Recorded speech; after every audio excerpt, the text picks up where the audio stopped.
Thank you. আজকে আজকে আপনারা জানেন যে আজকে একটা খুবই ইম্পর্ট্যান্ট একটা মিটিং ছিল আমাদের চিফ অ্যাডভাইজারের সাথে। আমাদের যে স্টক মার্কেট সংশ্লিষ্ট যারা ছিলেন সিনিয়র অফিসিয়াল, তাদের একটা মিটিং হয়েছে। মিটিংয়ে সালেউদ্দিন আহমেদ ছিলেন, আমাদের ফিনান্স অ্যাডভাইজার আনিসুজ্জামান যিনি special assistant on finance affairs উনি ছিলেন, তারপরে ব্যাংকিং সেক্রেটারি নাজমা মোবারক ছিলেন, প্রিন্সিপাল সেক্রেটারি সিরাজউদ্দিন সাথী ছিলেন, এবং Bangladesh stock exchange Bangladesh security exchange কমিশনের চেয়ারম্যান রাশেদ মাকসুদ খান ছিলেন।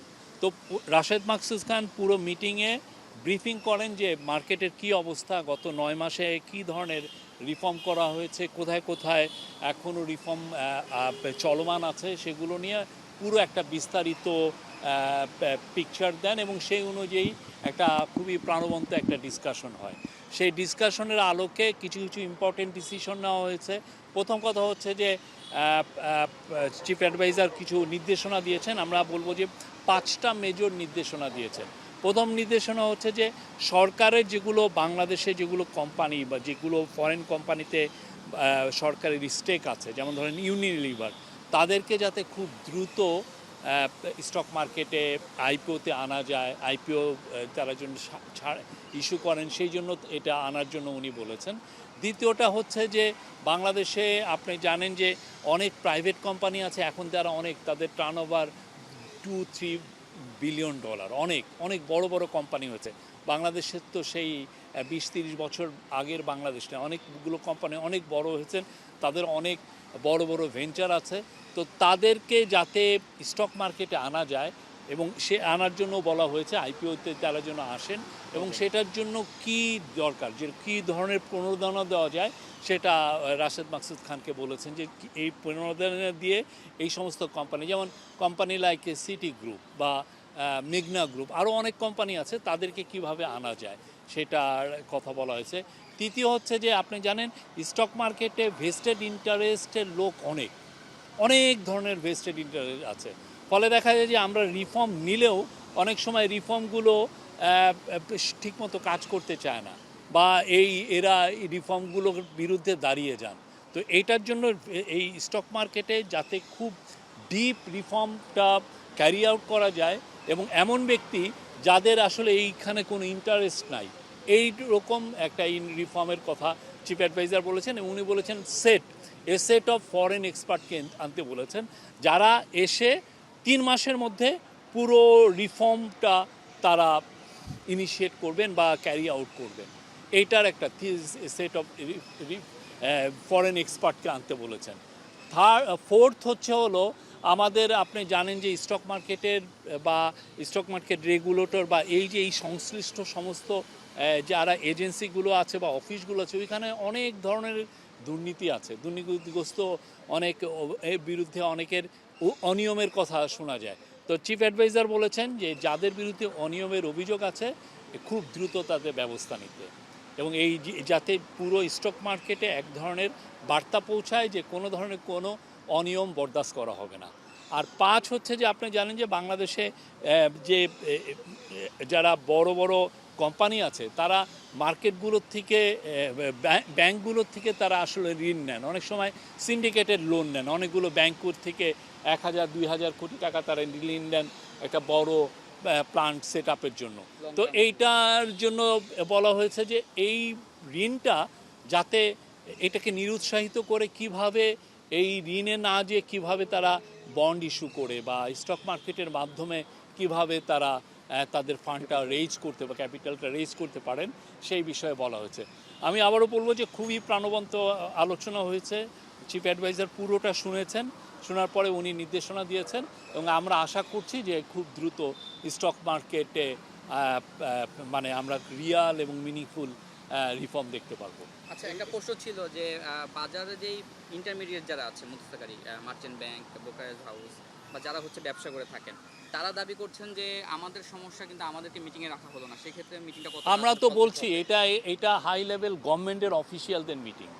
আপনারা দেখবেন আমাদের কাজগুলো হোক, কাজগুলো হওয়ার পর সবাই, আমরা মনে করি যে যারা যারা স্টেক হোল্ডার সবাই বেনিফিটেড হবেন, সবাই একটা স্ট্রং ভাইব্রেন্ট স্টক মার্কেট দেখতে পাবেন। কেউ বলবেন না যে ওকে আপনি মিটিংয়ে থাকলেই যে আপনার কথাটা আসে তা তো না। আমরা চাই যে আপনারা যেইটা ডিজায়ার করছেন, সবাই কি চান যে একটা স্ট্রং, একটা ভালো, হ্যাঁ, এটা ফাংশনিং এবং দুর্নীতিমুক্ত একটা স্টক মার্কেট, হ্যাঁ, যেখানে প্রত্যেকটা একটা বড় ইনভেস্টর হোক আর ছোট ইনভেস্টর হোক সবার স্বার্থ সংরক্ষণ হয়। সেটাই তো সবাই চাচ্ছেন এবং সেই দিকেই আমরা চিফ অ্যাডভাইজার সেই নির্দেশনাই দিয়েছেন যাতে সবাই প্রোটেক্টেড থাকেন এবং তাদের স্বার্থটা সংরক্ষিত থাকে। কিন্তু যিনি এখন নিয়ন্ত্রণ সংস্থার প্রধান রয়েছেন তাকে নিয়ে তো অনেক প্রশ্ন উঠছে, ওনার যে দক্ষতা নিয়ে বা অভিজ্ঞতা আমরা বলছি তো, উনি বলেছেন সেট অফ এক্সপার্ট আনতে বলেছেন, যারা সত্যিকার অর্থে যারা নির্মোহভাবে এই স্টক মার্কেটে তারা রিফর্মটা ইনিশিয়েট করতে পারবেন, তারা সাজেস্ট করতে পারে, রিকমেন্ডেশন দিতে পারেন, সেই অনুযায়ী কাজ করেন। চিফ অ্যাডভাইজার খুব দ্রুত এই রিফর্মে যারা এবং যাদের এই অভিজ্ঞতা আছে, অন্যান্য আমাদের নেইবারিং কান্ট্রি হোক বা বাইরের হোক, যারা এই কাজগুলো করে এসছেন বিভিন্ন স্টক মার্কেটে, তাদেরকে, এবং এরা বিদেশি, যাদের আসলে আমাদের এই মার্কেটে কোনো স্টেক নাই, এরকম এক্সপার্টদেরকে আনতে বলেছেন। এটা খুব দ্রুত, যারা আসবেন তারা খুব দ্রুত করবেন। সমসাময়িক যে সমস্যাটা এখন মার্কেটে বিদ্যমান সেই ক্ষেত্রে আসলে এগুলো সবই সমসাময়িক সমস্যা। সমসাময়িক সমস্যাটাই সমাধান করার জন্যই তো এই মেজারগুলো আর্জেন্টলি নেওয়া হচ্ছে। একটা বিষয় সেটা হচ্ছে যে বাজার পূর্বে উঠবে নামবে, এটা স্বাভাবিক রীতি দুনিয়ার সব কারণে, কিন্তু আমাদের দেখছি যে গেল 9 মাসে বা 10 মাসে ধারাবাহিকভাবে পড়ছে এবং 900 সূচক 90 পয়েন্ট বা প্রতিদিনই এরকম 80 পয়েন্ট করে পড়ছে। আমরা তো আশা করছি যে আমাদের তো মার্কেটে আস্থা ফেরানোর জন্যই তো এই কাজগুলো করা হচ্ছে। উনি যে 5টা বড় বড় মেজর কাজের কথা বললেন, এটা কেন বলা হচ্ছে? যাতে বাজারে আস্থাটা ফিরে আসে। আমরা আশা করছি এমন একটা মার্কেটে এমনভাবে আস্থাটা ফিরবে যাতে সবাই বেনিফিটেড হন, যা 3-4টা লোক যাতে বেনিফিট, বা একটা ভেস্টেড ইন্টারেস্ট গ্রুপ যাতে বেনিফিটেড না। আগে আমরা দেখেছি কি এরকম অনেক কথা বুলি টুলি করে দেখা যাচ্ছে একটা particular vested group, interest group benefited হয়েছেন, এবং আমাদের স্টক মার্কেটগুলোতে যেটা হয়েছে এক ধরনের বড় রকমের ডাকাতি হয়েছে চোখের সামনে দিয়ে। হ্যাঁ, এবং এইটা নিয়ে তো সত্যিকার অর্থে অনেকে লেখেনও নাই, অনেক যে জার্নালিস্ট বলেন ওরাও part of the vested interest group হয়ে গিয়েছিলেন।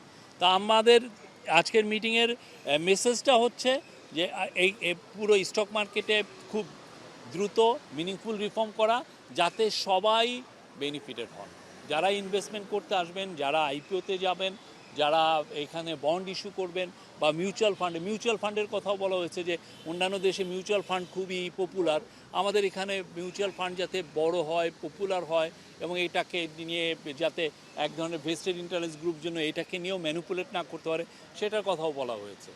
Thank you. মিউচুয়াল ফান্ড নিয়ে কথা বলতে জাস্ট একটা প্রশ্ন, সেটা হচ্ছে একটা বড় গ্রুপের মিউচুয়াল ফান্ড নিয়ে, বিশেষ করে যে একটা কোম্পানি রেইস, যার 4,000 কোটি টাকা নিয়ে আপনার দুর্নীতি ও অনিয়মের অভিযোগ, সেই অনুসন্ধানটাও কিন্তু আসলে থামায় দেওয়া হয়েছে। তো এই সময় কোনো অনুসন্ধান থামায় দেওয়া হয়নি। সেটা কিন্তু প্রত্যেকটা বিষয় যাদের এগেনস্টে অভিযোগ আছে খুবই ভালোভাবে ইনভেস্টিগেশন হচ্ছে।